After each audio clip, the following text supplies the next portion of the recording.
Stories ku mbuga.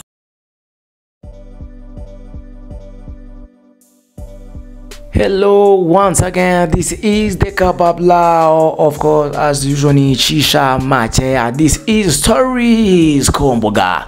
Natinze rero aho nakumanza kuri like, share and subscribe, hanyuma uje ukurikirana stories zigiye zitandukanye hano ku mbuga nkoranyambaga. Live ku rukiko, umunyamakuru Jean Paul Nkundineza akatiwe gufungwa iminsi mirongo itatu y'agateganyo. Umucamanza avuze ko ibyaha akekwaho birimo icyaha cyo gutangaza amakuru y'ibihuha, icyaha cyo guhohotera watanze amakuru, icyaha cyo gukoresha ibicyanisho n'icyaha cyo gutukana mu ruhame. Ubushinjacyaha bwasabye ko umunyamakuru Nkundineza Jean Paul afunga iminsi 30 y'agateganyo kuko ibyaha akurikiranyweho. Urukiko ruramutse rwimuhamije yakatirwa igihano cy'igifungo cy'imyaka 2. Umucamanza avuze ko ibyaha akekwaho harimo icyaha cyo gutangaza amakuru y'ibihuha, icyaha cyo guhohotera watanze amakuru, icyaha cyo gukoresha ibikangisho n'icyaha cyo gutukana mu ruhame. Rero uko isomwa ryagenze, ubushinjacyaha buvuga ko mu nkuru shusho aho yavuze ko Miss Mutesi Jolly ari mafia, ahandi atangaza ko yatanze ubuhamya ngo ahindure imvugo. Ikindi kandi ngo muri ziriya nkuru havuzwe ko Mutesi Jolly yafashije Kariza Hope gukuramo inda. Nkundineza Jean Paul kandi hari inkuru yatambutse kuri 3D TV Plus aho yavuze ko umutego mutindi ushibukana nyirawo arangije abanyaravuga ngo tumuguhe umurye. Ikindi kandi yagiye atangaza amazina y'abatangabuhamya kandi bitemewe. Ubushinjacyaha busaba ko yaba afunzwe by'agateganyo mu gihe cy'iminsi 30. Ikindi bwasabye ko aramutse afunguwe yabangamira iperereza kandi akaba atoroka ubutabera, ariyo mpamvu akwiriye gufungwa iriya minsi 30 y'agateganyo. Nkundineza Jean Paul yarireguye ku byaha byose akurikiranywe. Yavuze ko ari amakosa y'akazi. Ku imvugo y'umugani yavuze ko nta kindi yari agamije ko yatangazaga amakuru. Jean Paul kandi yavuze ko yafungurwa kuko nta mpamvu ihari yo kumufunga. Yanavuze ko afite umuryango umukesha mu koko uburyo akwiriye gufungurwa akita kuri uyu muryango we. Urukiko rwasuzumye dosiye ye harebwa niba Jean Paul ifungwa iminsi 30 y'agateganyo. Urukiko rwavuze ko umuntu wese wifashisha urusobe rwa mudasobwa agatangaza amakuru yuha iyo abihamijwe ahanishwa igifungo cy'imyaka 2 ariko kitarenze imyaka 3.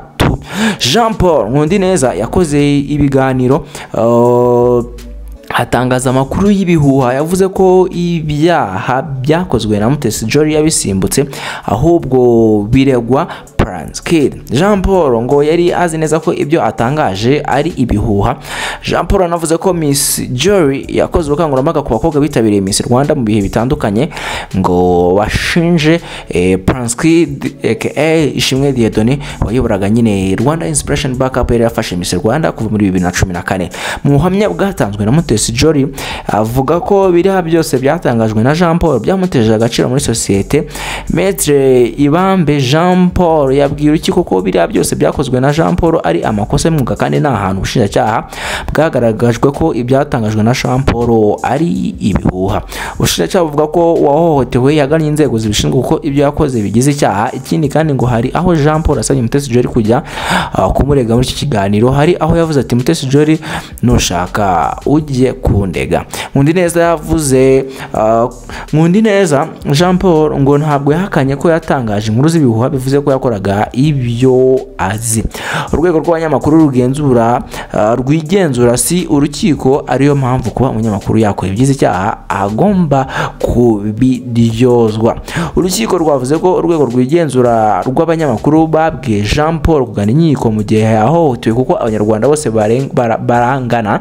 Urukiko rero rusanga ibyagezweho bigize icyaha kuko byatesheje agaciro Nyampinga Mutesi Jolly wabaye mutangabuhamya mu rubanza rwa Ishimwe Prince. Ubushinjacyaha bwavuze ko Nkundineza Jean Paul yatangaje amazina y'abatangabuhamya mu rubanza rwa Ishimwe Dieudonné. Nkundineza Jean Paul ngo yavuze ko amagambo yavuze kuri Miss Jolly arimo akagome, mafia, impoli, baguhe, Prince Kid umurye. Aya magambo yose ngo yagize guhohotera umutangabuhamya kugeza ubu. Nkundineza avuga ko nta mutangabuhamya wavuze ko yahohotewe, ariko ngo izi mpamvu zizasuzumwa mu rubanza mu mizi. Jean Paul wavuze ku mutego mutindi ushibukana nyirawo ngo wabaye intandaro yo gukoresha ibikangisho agamije kugirira nabi umutangabuhamya.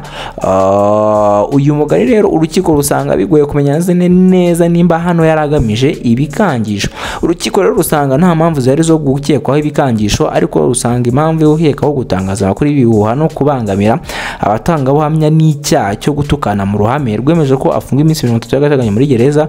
Rwibukije ko icyemezo kijurirwa mu gihe cy'iminsi 5 umwanzuro wasomwe none tariki ya 7 Ugushyingo 2023 saa 9:38 aha ni live kuri uru rukiko nyine ubwo urubanza rwarimo rurasomwa, ariko ubwo guhera none ku itariki 7 ubwo nyuma y'iminsi 5 bizari ku itariki 12 nibigera Jean Paul atarajurira, ubwo ibizakurikiraho nyine ni ukuguma hariya imageragere aho bamumanuye kugira ngo abe ari gukorerayo iyi minsi 30. Ibi byose rero n'ubundi bigenda bigaruka kubera ko ni Miss Rwanda n'ubundi ihora igaruka mu matwi y'abantu, kubera ko abazabizera bo ni benshi, abazabigoma batabizi ni benshi, kubera kutamenya cyangwa se no kudasobanukirwa ibintu uko bimeze. No kuvuga ko uyu Nkundineza nawe yari umunyamakuru atangaza inkuru nk'abandi bose, ariko ntago yamenye cyangwa se yamenye ngo aravuga ibiki cyangwa se n'ibiki atari bavuge. Ariko nanone buriya kuvuga cyangwa se kugera aho uvuga noneho bakajya kukurega ngo wavuze, umva ko uri no munyamakuru kandi uri gutangaza inkuru izo wavuga zose pfa kuba uri gutangaza inkuru, kuko buriya nta nduru ivugira ibusa cyangwa se nta nduru ivugira ubusa imusozi. Ni ukuvuga ko Jean Paul Nkundineza ibyo bavuga ngo yakoze amakuru y'ibihuha, kandi kuba yaranavuze ko Jolly hari ibyaha yakoze yabisimbutse noneho birangije biregwa Prince Kid. Ibyo nabyo bakwiye kuba babikoraho iperereza bakareba ngo ni ibiki, kuko nta nkuru nizi na zimwe cyangwa se nta nduru ivugira umusozi, kuko nabyo buriya bagarutse inyuma nuko hari uwatanze ikirego, ariko nanone ibintu nibamara kujya ku mutuzo bagarutse inyuma kuko bakajya kureba ko ibi Jean Paul Nkundineza yavugaga byaba ari ukuri cyangwa se byaba ari amakuru y'imamo, byaba ari ikibazo. So ni ukuvuga ko Jean Paul agiye kuba amanuye imageragere, azajura mu minsi 5, ubwo ni ku itariki 12 z'uku kwezi kwa 11 turimo.